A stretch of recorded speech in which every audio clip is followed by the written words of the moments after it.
Gemoy, kata yang berarti gemas, saat ini menjadi identik dengan Prabowo Subianto. Dan ini salah satu tingkah Prabowo yang dianggap gemoy. Dia menari di depan pendukungnya seusai pidato di acara pengambilan nomor urut Pilpres di KPU. Slogan politik riang gembira, kalau diserang disenyumin aja, sepertinya akan sering dilontarkan pasangan Prabowo Gibran. Citra Prabowo yang di dua Pilpres sebelumnya identik dengan ketegasan dan kaku, mendadak menjadi santai ala anak muda. Seluruh koalisi Indonesia Maju, marilah kita berkampanye dengan santun, berkampanye dengan baik, jangan mengejek, jangan menghina, jangan hoax dan sebagainya. Dan kalaupun kita diserang, senyumin aja. Jika Prabowo dan Gibran tampil santai, gaya menyerang justru ditampilkan Capres nomor urut 3 Ganjar Pranowo. Dalam sebuah acara di Makassar, Sulawesi Selatan, Ganjar memberikan nilai 5 pada penegakan hukum di era Presiden Jokowi saat ini. Menurutnya, rekayasa dan intervensi hukum menjadi faktor menurunnya penilaian penegakan hukum. Dari skala 1 sampai 10, Ganjar memberikan skor 5. Ketika aktor tidak ada kasus kemarin atau belum muncul kasus kemarin karena melanjangi semuanya dan kita dipertontonkan soal itu. Rekayasa dan intervensi yang membuat kemudian independensi menjadi hilang, dari yang imparsial menjadi parsial, dan kemudian itu ya kita kuliah, kita sekolah di UNM juga ada orang yang belajar, pasti banyak orang membaca, udah deh, itu gimana?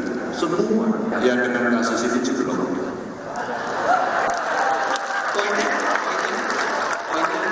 Jeblok, kira-kira poinnya berapa? 1 sampai 10? 5. Sementara itu, pasangan calon presiden dan wakil presiden nomor urut 1, Anies Baswedan dan Muhaimin Iskandar, lebih memilih untuk terus melemparkan gagasan perubahan seperti yang terbaru tentang rencana revisi Undang-Undang ITE. Di saat ada isu tentang adanya tekanan politik dari penguasa di Pilpres 2024 ini, Anies justru menyatakan jika tekanan hidup rakyat lebih berat dibanding tekanan politik yang dihadapinya. Itu tekanan apapun yang kita harus lewati tidak ada artinya dibandingkan tekanan yang sedang dihadapi oleh rakyat hari ini. Tekanan sulitnya lapangan pekerjaan, tekanan mahalnya kebutuhan pokok, tekanan ketika kesulitan membayar tagihan ketika sakit. Itu semua tekanan-tekanan yang luar biasa. Jadi bagi kita-kita yang hari ini merasakan ada tekanan, nggak ada artinya itu dibanding tekanan yang dialami oleh rakyat. Masing-masing paslon di Pilpres pastinya sudah memiliki perhitungan tersendiri dengan gaya masing-masing untuk terus menaikkan tingkat keterpilihan. Kini tinggal bagaimana masyarakat sebagai pemilih untuk meresponsnya. Tim Liputan Kompas TV.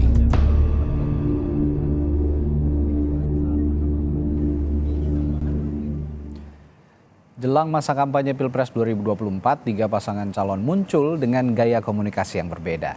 Ada yang terkesan santai, menyerang, atau memilih tidak terlibat adu statement atau pernyataan. Lalu muncul pula kata-kata gemoy dan nyelepet yang terkesan santai namun identik dengan capres tertentu. Kita akan bahas soal gaya komunikasi 3 pasangan calon jelang masa kampanye di Pilpres 2024 ini. Sudah bersama saya melalui sambungan Zoom, pakar komunikasi politik dari Universitas Paramadina Ahmad Khairul Umam. Selamat pagi, Mas Umam. Pagi, Mas Tadi. Ya, Mas Umam, ini jelang kampanye 3 paslon muncul dengan gaya komunikasi politik yang berbeda-beda. Apa yang Anda tangkap dari gaya komunikasi mereka ini? Ya, masing-masing pasangan calon saya pikir mencoba untuk mengakumulasikan kekuatan suara masing-masing, dan hal itu telah dilakukan bahkan jauh-jauh hari sejak momentum pengambilan nomor urut di KPU. Ya. Nah, apa yang terjadi, bagaimana misalnya Pak Ganjar begitu langsung melakukan preemptive attack dengan menarasikan isu nepotisme dan juga bagaimana kekhawatiran tentang kecurangan yang akan terjadi di pemilu yang juga disuarakan oleh paslon nomor urut 1. Nah, semua ini tampaknya mencoba untuk memanfaatkan waktu secara optimal, karena bagaimanapun juga mengubah basis pemahaman dan juga preferensi politik masyarakat dalam rentang waktu hanya 2,5 bulan, tentu tidak mudah. Nah, oleh karena itu langkah-langkah yang dilakukan oleh masing-masing paslon mencoba untuk melakukan percepatan. Jadi apa yang dilakukan oleh Ganjar Pranowo dan juga oleh kubu Anies Baswedan dan Muhaimin adalah sebuah langkah afirmasi untuk melakukan eskalasi sekaligus juga mengakumulasikan dan juga mengonsolidasikan basis kekuatan suaranya. Per hari ini masing-masing berada di angka elektabilitas sekitar 25 atau maksimal 30%. Dan tentu untuk melakukan konsolidasi kekuatan suara dibutuhkan percepatan dengan hasil 1 bulan menuju Februari 2024 rata-rata dibutuhkan sekitar 3-5% untuk tampil sangat kompetitif. Tetapi tampaknya di saat yang sama tentu ini tidak mudah karena bagaimanapun juga pihak Prabowo Gibran pertama telah menikmati political leverage dalam arti tingkat elektabilitas yang semakin matang. Per basis hari ini berada di angka sekitar 40-an% meskipun tentu akan mengalami up and down. Tetapi di saat yang sama diakui atau tidak mesin politik Prabowo relatif cukup agresif di dalam konteks media sosial. Bagaimana kemudian mesin-mesin politiknya mampu dalam tanda kutip memanfaatkan media sosial untuk merecehkan demokrasi. Merecehkan dalam arti bahwa kemudian tentang dinamika politik tidak serta-merta kemudian dikomunikasikan dengan cara pandang atau dengan materi-materi yang tinggi, tetapi justru dengan materi-materi yang renyah, dan semua itu tampaknya diterima dengan baik oleh masyarakat kita, terutama yang berasal dari segmen kelas menengah ke bawah secara pendidikan dan juga literasi politik.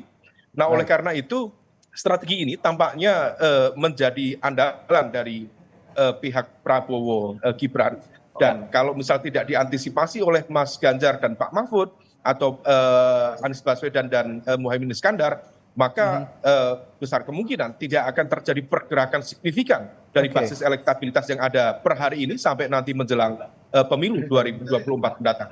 Baik, kalau saya lihat tadi Anda menyebut merecehkan demokrasi, saya tertarik dengan itu. Sebenarnya merecehkan demokrasi ini kan sebaiknya menyederhanakan kalimat-kalimat ataupun kata-kata, slogan-slogan, jargon-jargon gitu yang biasanya ditangkap cukup sulit gitu ya oleh publik, tapi lebih mudah, lebih renyah, lebih gampang dicerna oleh publik. Nah, apakah ini merecehkan demokrasi dengan kata-kata gemoy tadi atau nyelepet gitu ya, ini bisa memengaruhi signifikansi suara ataupun elektabilitas para pasangan calon nantinya?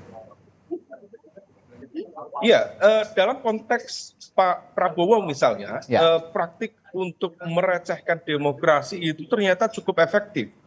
Bagaimana kemudian beliau menggunakan terminologi gemoy, kemudian menggunakan pola-pola pendekatan yang lucu, yang renyah, dan itu betul-betul berhasil mengubah citra seorang Prabowo. Prabowo dalam Pilpres 2014, dalam Pilpres 2019 tercitrakan sebagai tokoh yang tegas, yang keras, yang militeristik. Tetapi per hari ini kalau misal kita lakukan cross-tabulasi dari data-data survei, itu seorang Prabowo lebih dicitrakan sebagai seorang individu yang lebih merakyat, lebih lucu. Nah, bagi masyarakat politik kita sebagian yang gemar dengan pendekatan-pendekatan dan juga gimmick-gimmick politik, tentu hal itu memiliki impact yang cukup signifikan dalam konteks mengubah persepsi dan juga mengarahkan preferensi politik masyarakat kita. Nah, oleh karena itu dalam konteks tertentu ini barangkali hal teknis, tetapi dalam konteks elektoral ternyata memiliki makna strategis, memiliki impact yang cukup signifikan. Nah, oleh karena itu hal ini diakui atau tidak harus diantisipasi oleh rival-rival politik Prabowo Gibran, tetapi di saat yang sama masyarakat dan juga para paslon sendiri tetap harus berpijak pada konteks substansi berdemokrasi. Bagaimana kemudian kebijakan yang akan disampaikan, bagaimana kemudian pendekatan-pendekatan, bagaimana evaluasi terhadap 9 tahun pemerintahan Jokowi dan lain sebagainya. Nah, semua itu harus diletakkan sebagai basis fundamental dalam konteks komunikasi politik, terutama ketika nanti Mas Radi memasuki fase debat capres-cawapres. maka mereka tidak bisa lagi berkelit dengan praktik-praktik komunikasi yang tadi kita sebut merecehkan demokrasi. Kalau sesuatu yang receh itu bisa di-backup dengan fondasi substansi politik, substansi kebijakan yang memadai, tentu sangat kuat, sangat signifikan. Tetapi kalau yang receh tadi ternyata didasarkan pada basis substansi yang tidak kuat, yang rapuh, maka hal itu berpotensi kemudian mendegradasi kredibilitas capres-cawapres di mata rakyat dan juga basis pendukungnya sendiri. Ya, saya setuju soal substansi kontekstual dengan visi misi mereka untuk menjadi calon pemimpin di negara kita. Dan tadi dalam konteks diksi-diksi gemoy ataupun nyelepet, ini kan sebenarnya jauh sekali kaitannya dengan politik ataupun substansi dan konteks. Nah, kalau menurut Anda, jika diksi-diksi yang lucu tadi, diksi-diksi yang ringan tadi, ini dikaitkan dengan substansi, apakah mereka juga bisa melakukannya, bisa tetap santai, tapi substansinya kena? Bagaimana cara mereka melakukan hal ini sebenarnya? Ya, tentu ini tidak mudah dan ini menjadi tantangan serius bagi masing-masing pasangan capres-cawapres. Terutama ketika kemudian nanti fase-fase jelang pemilu meletakkan mereka untuk betul-betul mampu mengomunikasikan secara clear dan juga tegas bagaimana substansi-substansi kebijakan publik yang mereka tawarkan. Tentu bicara tentang konteks pertahanan keamanan, bicara tentang konteks kebebasan sipil dan berdemokrasi, penegakan hukum dan keadilan tidak bisa serta-merta disampaikan dengan bahasa-bahasa yang receh. Tetapi kalau misal kemudian mereka bisa menggunakan itu dengan bahasa-bahasa yang sederhana, merakyat, bisa diterima, tentu itu akan menjadi sebuah instrumen pemenangan yang sangat efektif. Studi kasus ini pernah kita lihat pada momentum 2013-2014, di mana pada saat itu Pak Jokowi sendiri dianggap memiliki kapasitas komunikasi yang relatif tidak atau kurang memadai di dalam konteks mengkonseptualisasikan sejumlah isu-isu besar, isu-isu strategis. Tetapi begitu kemudian masuk di debat pertama, banyak orang berasumsi bahwa waktu itu kemungkinan besar Pak Jokowi akan dihabisi, akan ditelan habis oleh Pak Prabowo. Tetapi dengan persiapan yang matang, dengan substansi yang sudah dipersiapkan sedemikian rupa, disampaikan dengan bahasa rakyat, dan semua itu ternyata mampu meng-KO Pak Prabowo di tahap debat pertama. Lalu masuk di tahap kedua, asumsi juga sama, kemungkinan di tahap kedua Pak Prabowo akan membalas dengan setimpal. Tetapi ternyata sama, komunikasi dari Jokowi waktu itu mampu melakukan akselerasi dengan bahasa-bahasa yang lebih sederhana. Nah, di dalam konteks ini tentu dari pihak Prabowo, dari pihak Ganjar dan juga Mas Anies harus mempersiapkan betul materi-materi substansi. Tentu penting, tetapi ketika kemudian mampu dikomunikasikan dengan bahasa-bahasa yang lebih clear, lebih down to earth, lebih membumi, rasanya itu akan jauh lebih efektif. Dan terutama ketika nanti pasca debat, kemudian masing-masing tim sukses mampu mengamplifikasi melalui media-media sosial yang per hari ini juga terbukti sangat efektif. Media sosial itu, Mas, kategori nomor 2 setelah televisi yang menjadi sumber dari informasi-informasi politik yang diterima oleh masyarakat kita. Nah, maka amplifikasi dari masing-masing tim dengan menggunakan bahasa-bahasa sederhana tadi rasanya akan menjadi sebuah munisi yang sangat efektif untuk memenangkan sekaligus mendelegitimasi kredibilitas politik lawan masing-masing. Ya, tapi begini Mas Umam, meskipun kita tadi bicara diksi-diksi yang lucu ya, seperti gemoy dan lain-lain, ada pasangan capres-cawapres, terutama ya saya ungkapkan saja, nomor urut 3 Ganjar Pranowo, ini justru tampil dengan citra yang tegas begitu ya, mengkritik pemerintahan Joko Widodo saat ini. Nah, apakah cara-cara seperti ini masih punya ruang untuk pemilih bisa tertarik akhirnya juga punya atensi khusus kepada Ganjar Pranowo misalnya? Ya, sikap tegas dari Mas Ganjar tentu harus dihitung dalam basis pemahaman dan juga strategi yang memadai.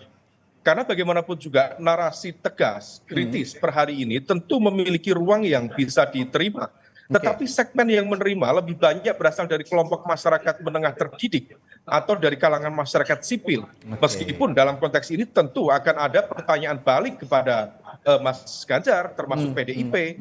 Kalau misalnya kemudian narasi-narasi kritik itu disampaikan, pertanyaan mereka sederhana. Where have you been? Kemana saja 9 tahun belakangan ini? Karena bagaimanapun juga 9 tahun selama ini PDIP adalah mesin politik utama yang menjadi jangkar bagi koalisi pemerintahan. Maka ketika kemudian terjadi perubahan narasi, perubahan pendekatan yang signifikan, di situ justru kemudian berpotensi memunculkan narasi kritik sebaliknya. Dan hal itu, Mas Radi, to some extent terkonfirmasi terutama di basis data di Jawa Tengah.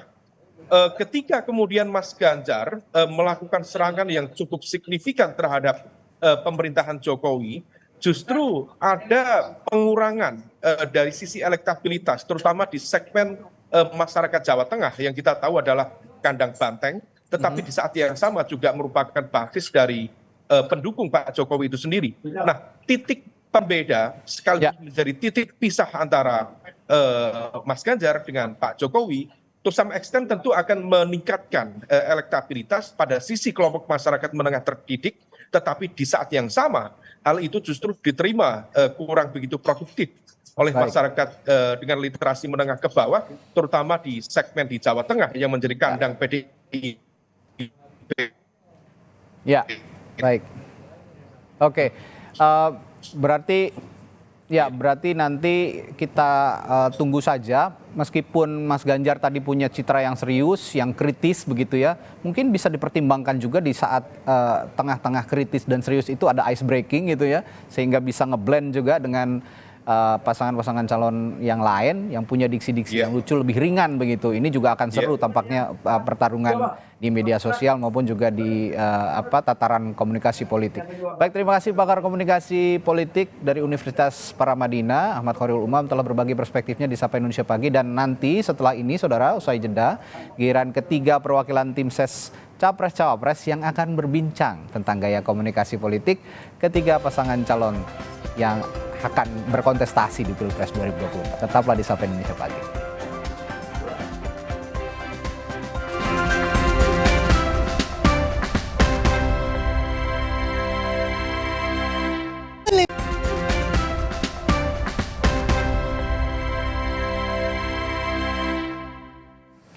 Tadi kita sudah membahas gaya komunikasi pasangan calon di Pilpres bersama pakar komunikasi politik. Nah, sekarang mereka-mereka yang ada di studio Kompas TV pagi hari ini yang memoles mereka semua supaya punya citra yang bisa mengena di masing-masing individu masyarakat. Sudah ada di studio juru bicara tim pemenangan nasional Ganjar Pranowo Mahfud MD, Ciko Hakim, ada juga juru bicara Timnas Anies Baswedan, Muhaimin Iskandar, Surya Chandra, dan melalui sambungan atau juga hadir di studio ada juru bicara tim kampanye nasional Prabowo Gibran, Sheryl Tansil. Selamat pagi semuanya.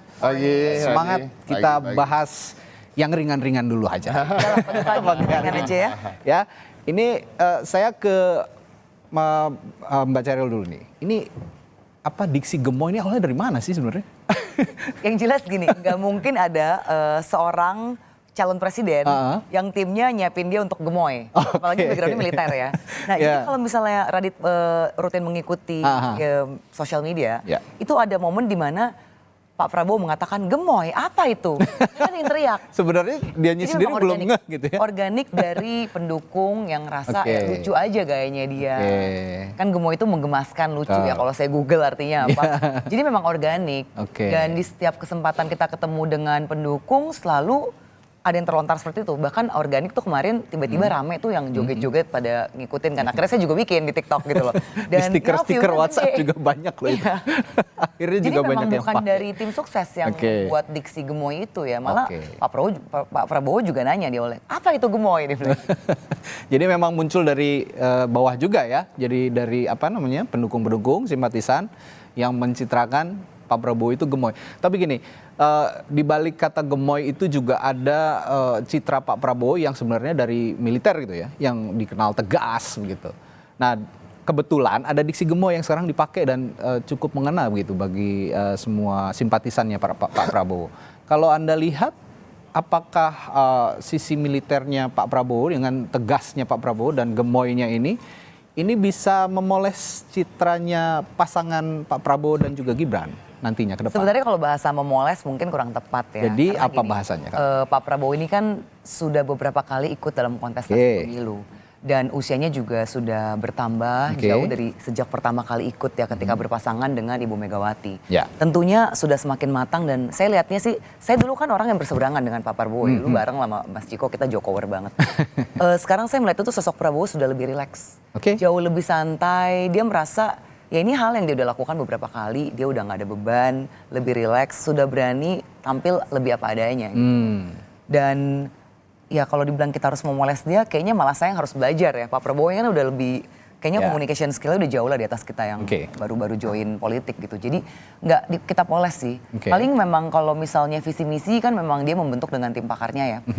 Kalau dipoles-poles sih saya rasa udah nggak ada. Tapi memang satu pesan dari Pak Prabowo, dia bilang gini. Waktu itu bahkan dia ketika berkunjung ke DPP PSI, kantor DPP PSI, dan PSI belum menyatakan dukungan ya kepada salah satu calon tertentu untuk deklarasi lagi. Waktu itu Pak Prabowo bilang, ayolah kita ini berpolitik kalau bisa yang riang gembira. Karena dia udah ikut berapa kali kan, dan yang namanya perpecahan itu dia nggak mau lah. Makanya kemarin dia juga oke ketika diajak gabung dengan kabinet Pak Jokowi untuk berrekonsiliasi demi bangsa dan negara. Nah itu yang membuat teman-teman muda kita ini di PSI kayak terpanggil gitu loh ketika dibilang kita berpolitik riang gembira, dan tiba-tiba adalah julukan gemoy itu nih yang dijoget-joget ini kan yang gitu. Ternyata itu ternyata maknanya itu dalam. Saya pikir kan wah kok Pak Prabowo yang kecilnya di luar negeri, di Eropa sampai ke Eropa segala, kok gerakannya kayak koplo gitu. Ternyata itu adalah perpaduan pencaksilat dan K-pop. Ya, dia juga seorang pembina pencaksilat di Indonesia. Dan itu ternyata memang tarian yang biasa dilakukan oleh teman-teman tentara untuk menyemangati. Baik. Sebelum ke Pak Surya, yang saya juga lihat sepertinya juga agak santai nih. Saya ke Bang Ciko dulu. Bang Ciko, kalau ngelihat tadi Gemoy kan santai gitu ya. Kalau pasangannya capres-cawapresnya Pak Surya juga punya nyelepet sarung itu juga lumayan viral kemarin dan jadi jadi diksi tersendiri akhir-akhir ini. Tapi Pak Ganjar nih agak serius nih akhir-akhir. Kritis begitu ya, dan punya citra yang lebih kontra dengan pemerintahan saat ini maupun dengan pasangan-pasangan yang lain. Apa yang ingin dicitrakan sebenarnya dari Pak? Sebenarnya kami tidak ingin mencitrakan terlalu jauh, bahkan kita ingin mencitrakan sama dengan apa yang menjadi keseharian dari Pak Ganjar dan Pak Mahfud, bahwa mereka adalah orang-orang yang peduli dengan substance, peduli dengan substansi, orang-orang yang punya kepedulian tinggi terhadap bangsa dan negara, punya kegelisahan yang sama seperti masyarakat pada umumnya ketika masyarakat gelisah atau sedih atau merasa ada sesuatu hal yang buruk terjadi. Cuma kalau keseharian Pak Ganjar kan memang seorang pejabat, begitu juga Prof Mahfud yang mereka juga berangkat sebagai orang-orang yang berangkat dari aktivisme kepemudaan dan aktivisme politik gitu. Jadi kita mengedepankan politik substance, politik substantif karena memang kita melihat demokrasi kita sekarang memang ada kemunduran setelah putusan MK, putusan MK. Nah, ini kita ingin juga masyarakat sadar bahwa kita juga jangan sampai terlena dengan hal-hal yang sifatnya sementara-sementara seperti bantuan langsung atau bansos dan lain-lain, bahwa kita ini ada semangat untuk memperbaiki demokrasi kita. Nah ini juga tidak jauh dari apa yang selama ini selalu diperjuangkan oleh Pak Ganjar dan Pak Mahfud. Jadi seperti simbol 3 jari yang kemarin kita kebetulan dapat nomor 3 lagi ya. Kebetulan sekali simbol 3 jari itu selain juga nomor 3 nomor urut PDI Perjuangan adalah simbol perjuangan demokrasi dunia sekarang. Seperti di Myanmar, di Hong Kong beberapa waktu lalu yang terjadi. Nah ini yang memang sesuai sih sebenarnya dengan apa yang memang keseharian Pak Ganjar dan Pak Mahfud. Tapi gini Bung Ciko, tadi saya sebelum jeda, sebelum kita ngobrol ini juga ngobrol sama pakar komunikasi politik. Bahwa citra kritis, citra substansi dan kontekstual dalam sebuah pesta demokrasi itu lebih nerap oleh kalangan menengah terdidik. Sedangkan pemilih-pemilih yang ada di Indonesia sekarang itu mayoritas masih kalangan menengah ke bawah yang sepertinya gampang sekali terbawa dengan diksi-diksi yang lebih ringan begitu, yang lebih santai begitu. Ada niatan nggak sebenarnya untuk mencoba juga untuk masuk ke ranah yang lebih ringan, yang lebih santai gitu? Ya nomor satu bagi kita yang utama adalah memang menang itu penting, menang kalah itu penting, tapi bukan segalanya dalam politik. Ya, kita lebih takut salah daripada takut kalah. Jadi kita juga nggak mau mengelabui masyarakat, kita ingin memberikan edukasi dan dari ada resiko-resiko memang. Resikonya memang akan lebih lama untuk meyakinkan masyarakat bahwa ada sesuatu yang kita harus perbaiki dan lain-lain. Nah, tapi pasti nanti tim komunikasi kita akan mencari jalan untuk supaya lebih mudah difahami oleh masyarakat yang tadi dibilang level di bawah dalam pendidikan dan lain-lain. Itu juga penting, bentar lagi juga mau masa kampanye, belum lagi nanti akan debat gitu ya Bung Ciko. Saya ke Pak Surya. Pak Surya, kalau tadi capresnya Bung Ciko, lalu juga capresnya Sheryl, ini citranya sepertinya agak pro dan kontra. Tapi kalau saya lihat capresnya Pak Surya ini under the radar sebenarnya, slow tapi juga punya ciri khas tersendiri begitu. Salah satunya memainkan diksi-diksi yang lucu tadi. Citra apa yang ingin dibangun dari Anies dan Muhaimin sejauh ini? Barangkali apa adanya mereka ya. Apa adanya, originalitasnya dijaga begitu ya? Memang bagus banget kalau Anies digabung dengan Imin itu. Jadi kombinasi tidak cuma Amin ya, tetapi memang dua-duanya sersan gitu. Jadi serius tapi santai.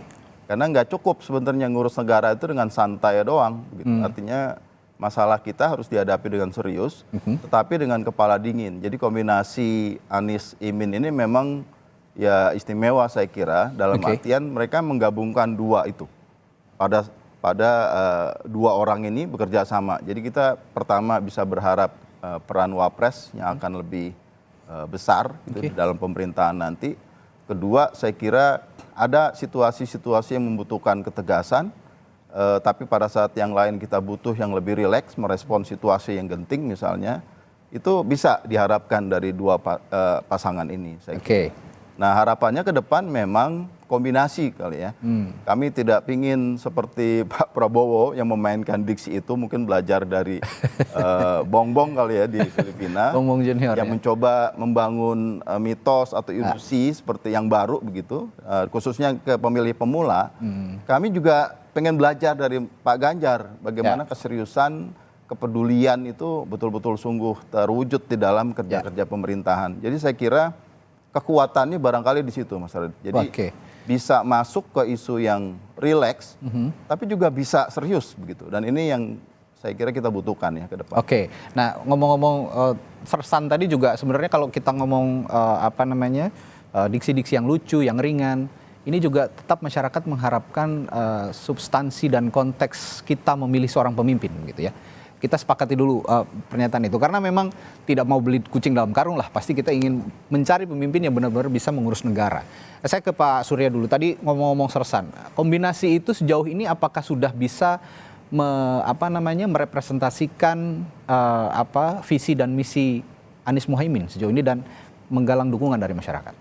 Rasanya iya, karena yang kelihatan itu kan setiap kali turun ke lapangan ya, itu masa datang organik, Mas Radit. Jadi tidak ada biaya, terus mereka datang sendiri, dan sudah datang bahkan sebelum cawapresnya hadir, dan tidak ada rekayasa begitu. Dalam artian banyak memang kebutuhan atau harapan itu diwujudkan. Nah di sisi lain kita kan punya ini nih Mas. Ini kan visi misi yang resmi dimasukin ke KPU kemarin. Jadi ukurannya memang selebar ini. Nanti kita bikinin yang separoh ya supaya Mas Radit boleh bisa baca. Ini kan living document Mas. Ada misalnya di sini disebut sektoral, itu ada 8. Lalu ada kedaerahan, ada 8 sayap kedaerahan. Dan yang penting juga ada 28 info atau simpul kesejahteraan. Jadi 28 profesi. Apapun profesinya itu sudah dipikirkan, dikombinasikan dengan kedekatan daerah, konteks kedaerahan dan seterusnya. Dan sebagai living document, kita terus-terusan bisa berkembang. Contoh yang paling aktual barangkali ya ide atau gagasan membangun stadion internasional di Makassar, Matoangin. Itu datang secara organik ya, kombinasi dari memang sudah ada sebagian di visi misi ini, tapi bisa dikembangkan gitu. Dan idenya itu datang dari bawah. Baik. Nah kalau Pak Surya tadi punya living document. Sheryl punya living document-kah juga untuk Pak Prabowo dan Gibran? Itu kan udah keharusan dari KPU memang ya. Kita juga sudah menyetorkan, namanya Asta Cita. Dan tadi kalau Pak Surya mengatakan mereka akan memperbaiki secara infrastruktur tadi saya lihat ya. Kita pernah ingat bahwa Pak Anies kan justru dulu orang yang mengingatkan bahwa kita hanya jangan membangun benda mati saja, tapi juga membangun manusianya. Nah, oleh karena itu salah satu campaign kita yang paling kita sosialisasikan adalah memberikan makan siang gratis. Ya, karena kita melihat data-data bahwa ternyata Indonesia itu masih banyak wilayah-wilayah yang tidak seperti seberuntung kita berempat nih, yang bisa makannya cukup gizi. Ternyata masih banyak sekali teman-teman saudara-saudara kita di pelosok-pelosok itu yang masih kekurangan gizi. Dan ketika kekurangan gizi akan banyak sekali dampaknya, termasuk bagaimana fisik bukan hanya lebih kecil tapi juga kapasitas otaknya tentunya. Jadi ketika kita memberikan infrastruktur dan juga pendidikan yang bagus yang sekarang sudah gratis ya sejak zaman Pak SBY dan diperbaiki di zaman Pak Jokowi.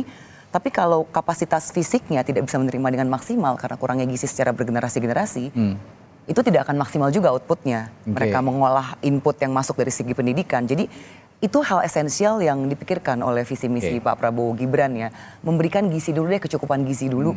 Nah, jadi kita memang berusaha, kita ingin mendorong agar kualitas manusia Indonesia ke depannya jauh lebih baik. Kita tahu China sekarang sukses sekali, Tiongkok, itu karena 70 tahun mereka itu memperbaiki pendidikan. Dan pendidikannya gimana sih bisa diterima dengan baik? Karena gizinya udah bagus, mereka tuh udah ketahanan pangan kan. Nah, itu juga termasuk dalam visi misi Prabowo Gibran, yaitu kemandirian pangan. Dan tentunya kita juga akan melanjutkan hilirisasi. Kita tahu bagaimana dengan kita bisa mengolah dengan smelter, hasilnya bisa berpuluh kali lipat daripada kita menjual hasil tambang yang masih raw, yang masih mentah. Ini akan kita lanjutkan semua. Kalau saya tangkap tadi Pak Surya benar-benar mengcombine sisi diksi santai dan serius. Ini juga saya lihat punya program yang cukup masuk dengan diksi-diksi tadi. Karena saya lihat kampanye juga karena kalau dikasih makan gratis terus bisa sampai gemoy gitu kan. Akhirnya bisa gemoy gitu ya. Nah, gini. Kita jangan memandang rendah istilah makan gratis.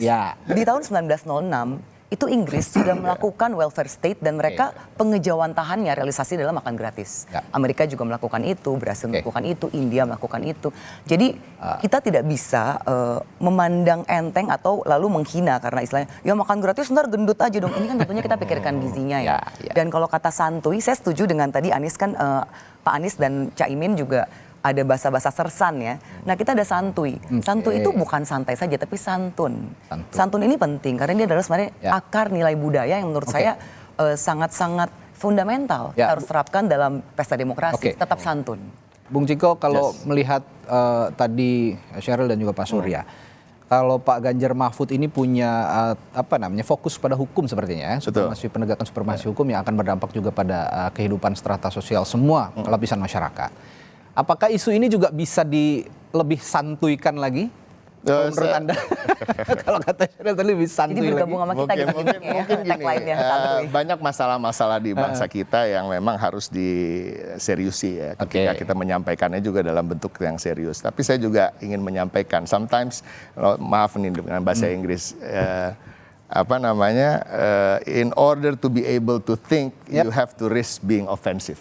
Kadang-kadang untuk membuka cakrawala pikiran kita harus punya beresiko untuk sepertinya kita seperti ofensif gitu. Nah ini apakah ini bisa dalam bentuk kesantunan? Bisa gitu kan, cara penyampaian aja. Tapi kadang-kadang perdebatan itu kan penting ya untuk mencapai suatu kesepakatan tentang apa yang terbaik buat bangsa ini. Nah, kita juga jangan terbuai dengan segala macam keriang gembiraan tapi tidak pada tempatnya ya kan.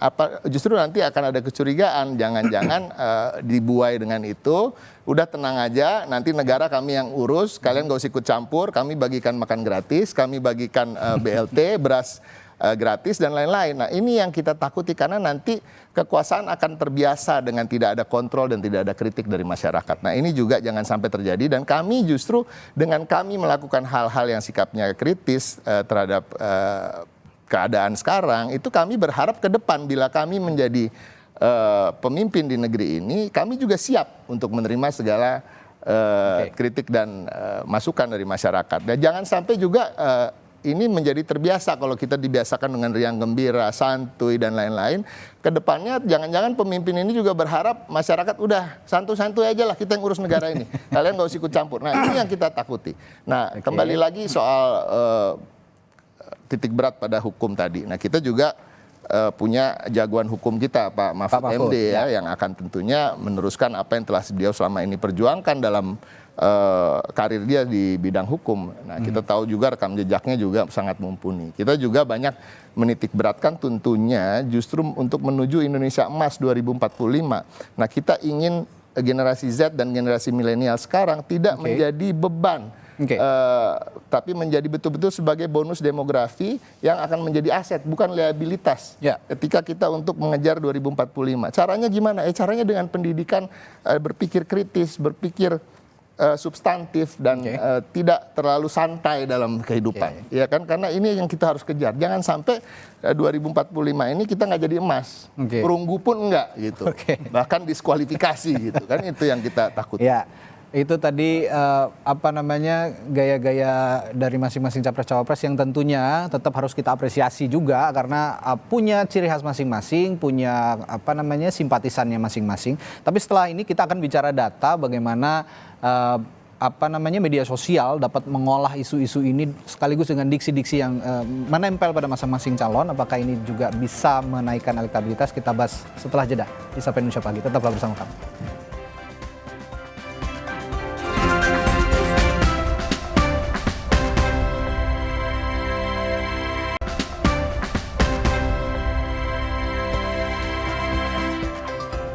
Kembali di Sapa Indonesia Pagi. Tadi kalau kita sudah membahas diksi-diksi yang bisa menempel pada melekat atau tercitrakan pada salah satu pasangan calon, masing-masing pasangan calon, kita akan bicara data di media sosial. Kita lihat bukan hanya satu atau dua orang pasangan calon saja yang punya followers banyak di media sosial ya. Kita akan baca data ini kalau di Instagram, dari Instagram dulu. Ini kayaknya paling banyak followersnya Pak Anies Baswedan nih, 5,9 juta.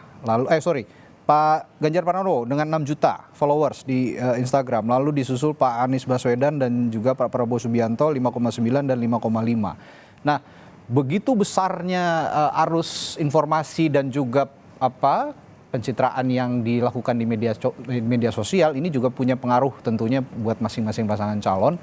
Nah, sasaran media sosial kalau dari Bung Ciko dulu, sasaran media sosial Pak Ganjar punya 6 juta followers di Instagram. Ini lumayan banyak gitu ya, dari semua capres dia yang paling banyak.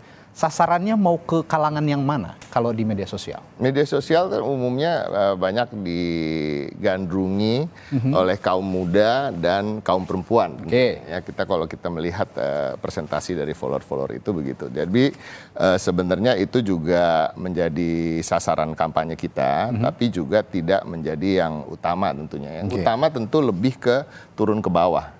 Kita sepakat lah, saya rasa semua paslon juga sepakat bahwa itu yang lebih mengena. Tapi tentunya sosial media menjadi sasaran kami.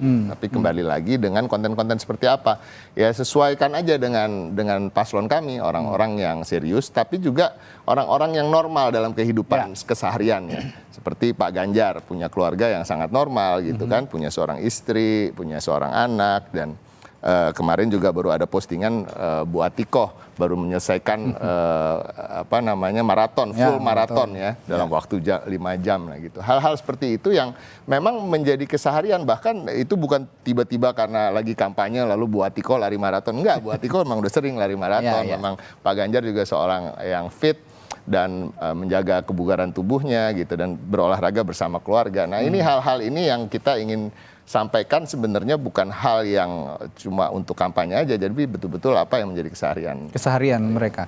Nah, kalau kita bicara media sosial juga bagaimana kita menangkal begitu isu-isu negatif yang juga beredar di sana gitu.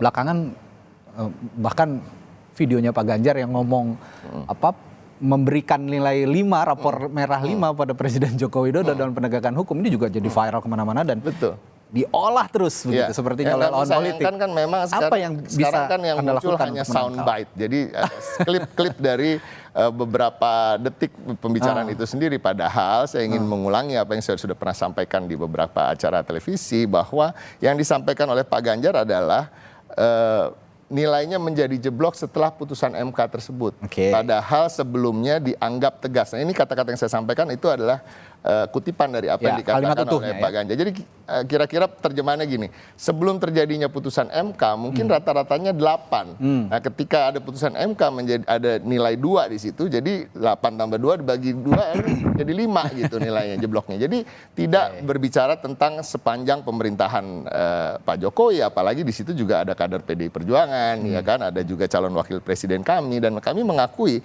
ketegasan-ketegasan dan kemajuan-kemajuan di bidang hukum di era pemerintahan Pak Jokowi. Namun di ujung ketika putusan MK itu ada, apalagi ditegaskan oleh putusan MK yang mengatakan ada pelanggaran etik, nah itu kita harus akui. Saya rasa 100% rakyat Indonesia dalam hati kecilnya tahu bahwa ada suatu keanehan dan suatu kemunduran dalam penegakan hukum di situ. Baik. Ke Sheryl, kalau tadi saya tanya kalangan mana yang akan digarap di media sosial. Kalau Pak Prabowo punya citra yang dicitrakan tadi gemoy dan juga punya sisi ketegasan yang juga bisa diandalkan gitu. Mak-makah yang disasar? Tentunya bukan mak-mak ya, karena kita punya sejumlah data, tiap platform itu berbeda demografinya. Tapi saya ingin jawab sedikit kan terkait dengan Mas Ciko tadi ya. Mas Ciko mengatakan bahwa setelah putusan MK, kita ini nilai hukum dan ketegasan hukum di Indonesia itu 2 ya. Katanya 2 tambah 8 dibagi 2 jadi hasilnya 5. Tapi saya rasa tadi kan menggunakan diksi 100% orang Indonesia merasakan begitu ya. Saya rasa 100% dalam orang hati Indonesia. Kecil. Yes, saya rasa dalam hati kecil 100% orang Indonesia juga tahu bahwa Pak Mahfud sampai detik ini masih incumbent Menko Polhukam. Dan kalau dia tahu bahwa saat ini nilai untuk bidang hukum adalah 2, tentunya 100% masyarakat Indonesia dalam hati kecilnya juga menanti gebrakan Pak Mahfud bagaimana menaikkan hasil 5 menjadi lebih baik lagi. Nilainya 2, jadi ditambah 8 menjadi. Sampai detik ini Pak Mahfud yang saya sangat kagumi dari sejak zaman saya menjadi wartawan di Metro TV dan berbagai TV lainnya. Saya yakin Pak Mahfud ini orang yang deliver banget gitu loh. Jadi kalau memang ada rasa yang mengatakan bahwa wah ini sekarang penegakan hukum setelah MK sudah turun. Tapi kan beliau masih incumbent. Jadi pasti rakyat akan menilai. Secara incumbent, apa yang akan diperbuat? Kecuali kalau beliau mundur ya, karena ingin fokus kampanye begitu, tapi kan tidak mundur. Tapi lalu mengkritisi bahwa ini sekarang hukum jelek. Lah, beliau itu kan masih pelaku, masih incumbent. Jadi kami tentunya ingin melihat gebrakan-gebrakan Pak Mahfud, kita akan memberikan ruang. Saya rasa masyarakat juga menanti ya, karena begitu cinta kepada Pak Mahfud. Ini kan salah satu orang terbaik juga di Indonesia gitu yang maju ya, capres-cawapres. Saya ingin menambahkan sedikit. Jadi yang kita kritisi itu kan, tadi mestinya kalau mendengar apa yang saya sampaikan, yang kita kritisi ansih adalah putusan MK itu. Putusan MK nilainya 2, kita akuinlah nilainya 2 itu. Jangan kita mencoba mengelabui itu. Jadi itu menjadi menurunkan rata-rata keseluruhan. Tapi kalau bicara soal Pak Mahfud itu memang pejuang keadilan kok. Beliau juga menyampaikan kegelisahan soal ini. Kenapa dia tidak mundur? Karena dia ingin tetap menjaga konstitusi dan menjaga hukum di Indonesia akan lebih baik lagi. Saya kita akan buka ruang yang lain soal ini, sepertinya akan Nggak bisa, saya ngomong lagi. Kita sepakat ya bahwa Pak Mahfud adalah panglima hukum di Indonesia untuk saat ini dan masih incumbent. Ya, tapi kita, secara konteks kita bicara soal bagaimana mencari simpati di ruang publik termasuk di media sosial. Saya ke Pak Surya. Pak Surya, ada anggapan bahwa Anies Baswedan dan Muhaimin Iskandar ini lebih kaku dari pasangan-pasangan lain. Tapi ternyata tidak. Beberapa kali di media sosial viral gitu ya, ada diksi-diksi tertentu atau tingkah-tingkah lucu. Kalangan mana yang akan Pak Anies dan Pak Muhaimin sasar sebenarnya di media sosial? Mungkin mulainya dari menjelaskan profil atau karakternya Anies dan Imin ya. Kalau Pak Anies itu citranya yang serius, aslinya tuh humoris banget. Oh gitu. Orang yang suka bercanda, bisa marah dan seterusnya. Kalau Imin itu memang orisinil luar dalam begitu. Jadi memang ya kami cukup beruntung ya, dua-duanya itu menggabungkan semua yang dibutuhkan, spektrum jadi lebih luas. Jadi spektrum konstituen lebih luas. Jadi kalau yang disasar itu ya semua spektrum sebetulnya. Tetapi kalau kita lihat rekam jejak, dan ini bukan pencitraan ya, Anies Baswedan itu orang yang sangat peduli pada anak muda. Jadi dia jadi menteri atau bukan, jadi gubernur atau bukan, jadi capres atau bukan, dia punya turun tangan, Mas Radit. Itu kelompok anak-anak muda yang memang disiapkan jadi pemimpin masa depan begitu. Mereka semua anak-anak muda dilibatkan dalam proses-proses publik. Dan saya bertemu beberapa orang saat ini nih, selagi kita sudah punya capres dan cawapres, mereka tidak harus milih Anies loh. Jadi bagi saya itu track record yang penting. Jadi bukan sekadar membangun imajinasi atau mitos baru di dalam kampanye ini, tetapi memang membutuhkan yang istilahnya itu past behavior predicts future behavior. Kalau kelakuannya dulu seperti apa, ini akan keluar cepat lambat aslinya akan keluar. Nah, kita cuma berharap dalam waktu 90 hari ke depan ya kita bisa membahas itu. Jadi lebih terbuka dan yang jelas ke depan memang kami akan sangat serius memikirkan teman-teman pemilih muda ini ya, khususnya pemilih pertama. Ada Gen Z, ada milenial dan teman-teman ini kan yang istilahnya generasi sandwich, Mas. Yang harus mikirin keluarganya sendiri dan anaknya. Dan orang tuanya yang belum meninggal, karena kita masuk aging society 2029. Nah, yang lain saya kira juga penting memahami karakter pembangunan hari ini. Pak Jokowi ini laporan LPEM UI ya, jadi Fakultas Ekonomi dan Bisnis UI, Pusat Penelitian dan Pengembangan Masyarakat, dia mengatakan pada periode pertama pimpinan Presiden Jokowi itu inklusif. Jadi dia membangun dengan pemerataan. Tapi pada periode kedua, justru eksklusif. Apa yang dilakukan oleh Jokowi atau Presiden Jokowi di periode kedua ini, saya bagian dari rejim juga sebetulnya, sempat hampir 3 tahun jadi wamen begitu. Itu fokus pada 10% teratas masyarakat yang tak paling kaya, itu dapat fasilitasi, antara lain undang-undang CK ya, dan 20% ke bawah melalui BLT. Padahal, benar tadi saya kira Mas Ciko ya, kalau kita memikirkan Indonesia Emas 2045, roots atau cornerstone-nya itu ya, pilar utamanya adalah kelas menengah. Teman-teman inilah yang harusnya jadi kepedulian. Mudah-mudahan semua kita harus ke sana saya kira. Jadi kalau untuk Pak Anies, beruntungnya dia bukan cuma ngomong, dia sudah lakukan, Mas. Ada jabatan atau tidak, itu saya lihat langsung. Sekarang jadi ubah bersama namanya, bukan turun tangan, bagian dari proses besar anak-anak muda itu. Ya, kalau saya tangkap dari diskusi kita pagi hari ini, kelas menengah, lalu juga generasi sandwich yang dibilang Pak Surya tadi, kalau saya bilangnya generasi tangguh begitu ya. Ini punya peran penting juga buat membentuk opini di publik, bagaimana capres-cawapres ini bisa meyakinkan publik dan layak dipilih untuk diajukan atau dipilih di kontestasi pemilu 2024. Nah, kita akan nantikan bersama nanti siapa yang paling banyak merebut hati pemuda, siapa yang paling banyak merebut hati ibu-ibu begitu ya, atau kalangan laki-laki, bapak-bapak. Ini punya komunikasi dan caranya masing-masing dari timnya masing-masing. Baik, terima kasih Pak Surya Chandra, tim ses Anies Muhaimin, lalu juga Chair Tansil dari Pak Prabowo dan Gibran, dan juga Bung Ciko Hakim, tim ses dari Pak Ganjar, Pak Mahfud MD, telah berbagi perspektif pagi hari ini. Terima kasih.